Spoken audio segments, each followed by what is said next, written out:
மக்கள் அனைவருக்கும் வணக்கம். இன்றைய உலகின் முக்கியமான செய்திகளை இந்த ஒரு வீடியோவில் நம்ம பார்க்க போகிறோம். பட் அதெல்லாம் பார்க்குறதுக்கு முன்னாடி நீங்கள் இன்னும் நம்மளோட சேனலை சப்ஸ்கிரைப் பண்ணாமல் இருந்தால் மறக்காமல் சப்ஸ்கிரைப் பண்ணி வச்சுக்கோங்க. வாங்க இப்போ நம்ம செய்திகளை பார்க்க ஆரம்பிப்போம். முதல் செய்தியாக நம்ம பார்க்க போகிறது இந்தியா சீனா தொடர்பான செய்தி தான். அதாவது இந்திய இறக்குமதியாளர்கள் சீனாவிடமிருந்து சாதனை அளவாக 1,50,000 மெட்ரிக் டன் அளவுக்கு சோயா எண்ணெயை வாங்கியிருப்பது வர்த்தக வட்டாரங்கள் தற்போதைக்கு தெரிவிச்சிருக்குது. கவனிக்கக்கூடிய ஒன்றாக மாறியிருக்கு நண்பர்களே. அதாவது இது ஒரு அரிய சம்பவமாக தான் பார்க்கப்படுது. ஏன்னா சீனா கடந்த மே மாதம் தனது தேவைக்கு மிஞ்சிய அளவுக்கு சோயா எண்ணெயை இறக்குமதி செய்துவிட்டது. அதே நேரம் சோயா எண்ணெய்க்கான தேவையும் குறைந்து விட்டது. அதனால அதனை சேமித்து வைப்பதற்கான செலவை கட்டுப்படுத்தும் நோக்கில் தள்ளுபடி விலையில் அதனை விற்க முன் வந்திருக்கு. உலகின் ஆகப்பெரிய சோயா எண்ணெய் இறக்குமதியாளராக சீனா உள்ளது நண்பர்களே. தென் அமெரிக்கா தான் சோயா எண்ணெயை ஏற்றுமதி செய்கிறது. அளவுக்கு அதிகமாக சோயா எண்ணெயை இறக்குமதி செய்யப்பட்டதால டன்னுக்கு 15 முதல் 20 அமெரிக்க டாலர் வரை குறைந்த விலையில் விற்க சீனா முன் வந்திருக்கு. அந்த வாய்ப்பை பயன்படுத்தி கடந்த ஆண்டு செப்டம்பர் மாதத்துக்கும் டிசம்பருக்கும் இடைப்பட்ட காலத்தில் சோயா எண்ணெயை இந்திய இறக்குமதியாளர்கள் வாங்கிட்டாங்க. தென் அமெரிக்காவை காட்டிலும் குறைவான விலை அப்படின்றதால அதிக அளவில் சோயா எண்ணெயை வாங்கியுள்ளதாக அவர்கள் குறிப்பிட்டிருக்காங்க. இந்திய வர்த்தகர்கள் சிலர் ஊடகங்களிடம் தகவல் தெரிவிச்சிருக்காங்க. அதில் ஒருவர் என்ன சொல்லியிருக்காருன்னா, டெல்லியை சேர்ந்த விநியோகிப்பாளர் தான், அதாவது ராய்டர் செய்தி நிறுவனத்திடம் பேசிய அவர் சொல்லியிருப்பது என்னன்னா, சீனாவில் சோயா பயிரும் சோயா எண்ணெயும் மழை போல குவிந்து விட்டதால அதனை சேமித்து வைக்கிறதுக்கும் மற்றும் அது தொடர்பான செலவுகளை சமாளிக்கவும் சீன சோயா வணிகர்கள் சிரமப்படுறாங்க. செலவுகளை கட்டுப்படுத்த அவர்கள் இந்தியாவுக்கு சோயா எண்ணெயை குறைந்த விலையில் விற்க முன் வந்திருக்காங்க. வழக்கமாக அர்ஜென்டினாவிலிருந்தும் பிரேசிலிருந்தும் சோயா எண்ணெயை இந்தியா இறக்குமதி செய்யும். இருப்பினும் விலை குறைவு காரணமாக அளவுக்கு அதிகமாக சோயா எண்ணெயை இந்திய வர்த்தகர்கள் இறக்குமதி செய்துள்ளனர் அப்படின்ற மாதிரி சொல்லியிருக்காரு. மற்றொரு விநியோகிப்பாளர் என்ன சொல்லியிருக்காருன்னா, கடந்த ஆண்டு டிசம்பர் வரையிலான காலாண்டில் 1 டன் சோயா எண்ணெயை 1140 அமெரிக்க டாலர்களுக்கு இந்தியாவிடம் சீனா விற்பனை செய்தது. அப்போது தென் அமெரிக்காவில் அதன் விலை 1160 அமெரிக்க டாலராக இருந்துச்சு. சரக்கு வந்து சேரும் காலம் குறைவு அப்படின்றதால சீனாவுக்கு முன்னுரிமை தரப்பட்டதாக தெரிவிச்சிருக்காரு. தென் அமெரிக்காவில் இருந்து சோயா எண்ணெய் இந்தியா வந்து சேர 6 மாதங்கள் வரைக்கும் ஆகும் அப்படின்ற மாதிரி, அதாவது 6 மாதங்களுக்கு மேல் கூட ஆகும் அப்படின்ற மாதிரி சொல்லப்படுது. அதே நேரம் சீனாவில் இருந்து பார்த்தோம்னா 2 to 3 வாரங்களுக்குள்ள சேர்ந்துடும் அப்படின்ற மாதிரி மும்பையை சேர்ந்த அவர் சொல்றாரு. இந்தியா தனது தாவர எண்ணெய்க்கான தேவையில் 3/2 பங்கை இறக்குமதி மூலம் பூர்த்தி செய்கிறது. தனியார் நிறுவனங்கள் அதில் ஈடுபடுகின்றன. பெரும்பாலும் இந்தோனேசியாவில் இருந்தும் மலேசியாவில் இருந்தும் செம்பனை எண்ணெய் எனப்படும் பாமாயிலை இந்தியா தயாரிக்கிறது நண்பர்களே. அதே நேரம் சூரியகாந்தி எண்ணெயையும் சோயா எண்ணெயையும் ரஷ்யா, உக்ரைன், அர்ஜென்டினா மற்றும் பிரேசிலில் இருந்து இந்தியா இறக்குமதி செய்கிறது. அடுத்த செய்தியா அமெரிக்கா தொடர்பானது தான். அதாவது உலகின் அனைத்து நாடுகளுக்கும் 15% 20% வரை அடிப்படை வரியாக விதிக்கப்படும் அப்படின்ற மாதிரி அமெரிக்காவோட அதிபர் ட்ரம்ப் அவர் கூறியிருக்கிறாரு. அவர் விதிச்சிருக்குது. ஆகஸ்ட் 1ஆம் தேதி காலக்கெடு நெருங்கி வரக்கூடிய நிலையில் ட்ரம்ப் தடாலடியாக இந்த அறிவிப்பை வெளியிட்டிருக்காரு அப்படின்ற மாதிரி செய்தியெல்லாம் வெளிவந்துக்கிட்டு இருக்கு. அமெரிக்காவுடன் வர்த்தகம் செய்ய விரும்பக்கூடிய நாடுகளுக்கு வரிகளை விதிக்க போவதாக ட்ரம்ப் கூறியிருக்காரு நண்பர்களே. அமெரிக்காவோட அதிபராக ட்ரம்ப் உலக நாடுகள் மீது வரியை அள்ளி வீசி வந்துக்கிட்டு இருக்காரு. கண்ணா பின்னான்னு இவர் வாட்டுக்கு அள்ளி வீசிக்கிட்டு இருக்கிறத பார்த்தா எந்த நாடுகளும் இவர்களிடம் வர்த்தகமே செய்யவே முடியாது போல, அந்த அளவுக்கு தான் இவர் அள்ளி வீசிட்டு இருக்காரு. முதல்ல கடந்த ஏப்ரல் மாதம் இது தொடர்பான அறிவிப்பை வெளியிட்டிருந்தார். இடையில சில காலம் இது தொடர்பாக ட்ரம்ப் எதுவுமே பேசாம தான் இருந்தார். இதற்கிடையே தான் மீண்டும் வரி குறித்து பேச ஆரம்பிச்சிருக்காரு.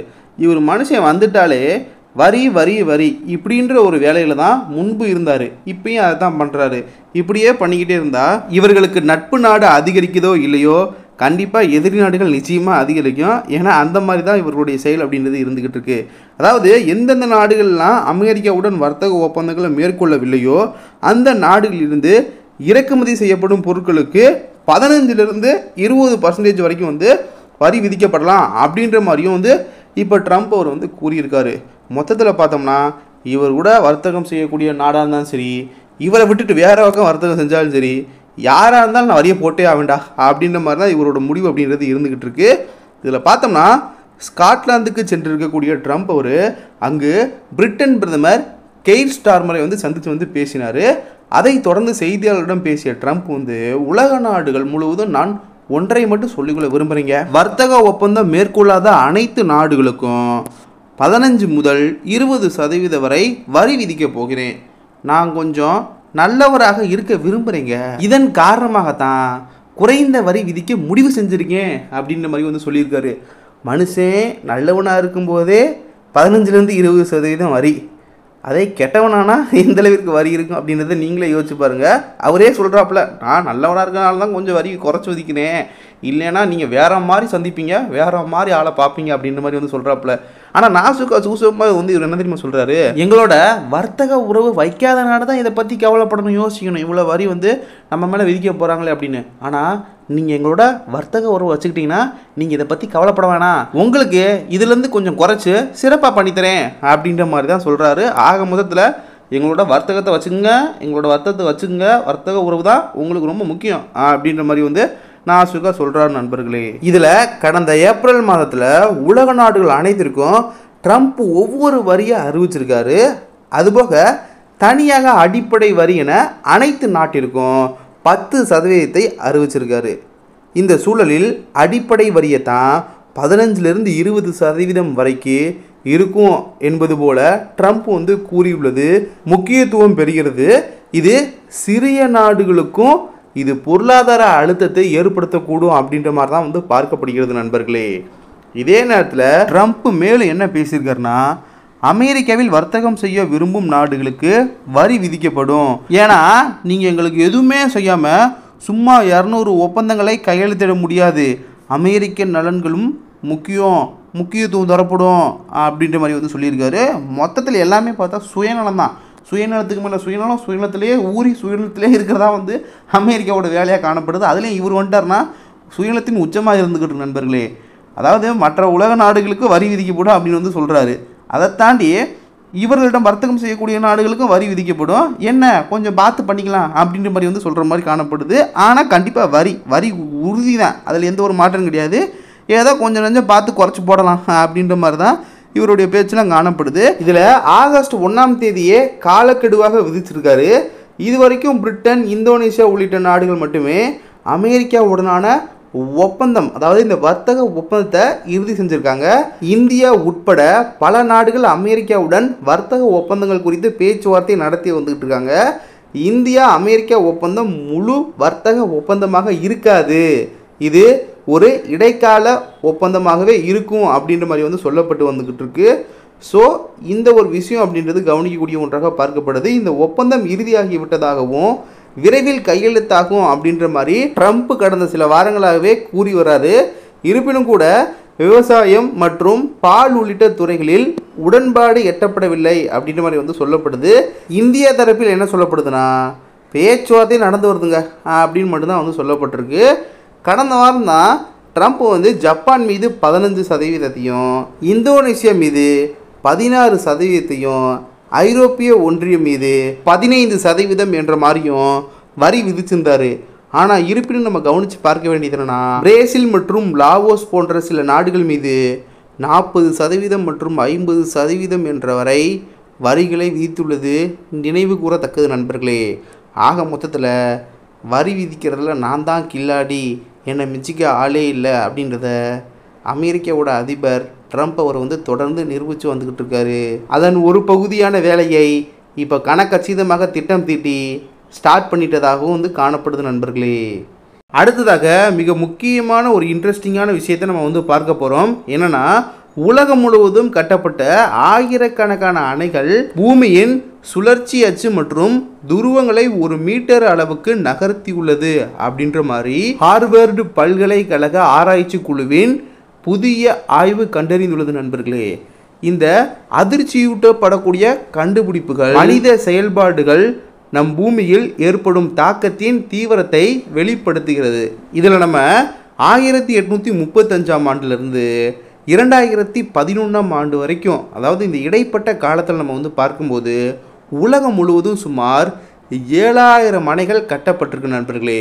இந்த அணைகள் குடிநீர், மின் உற்பத்தி மற்றும் இயற்கை பேரழிவுகளை தடுத்தல் போன்ற பல்வேறு தேவைகளுக்காக கட்டப்பட்டாலும் அனைத்தும் நீர் சேமிப்பு என்ற பொதுவான கொள்கை அடிப்படையில் தான் செயல்பட்டுருக்கு.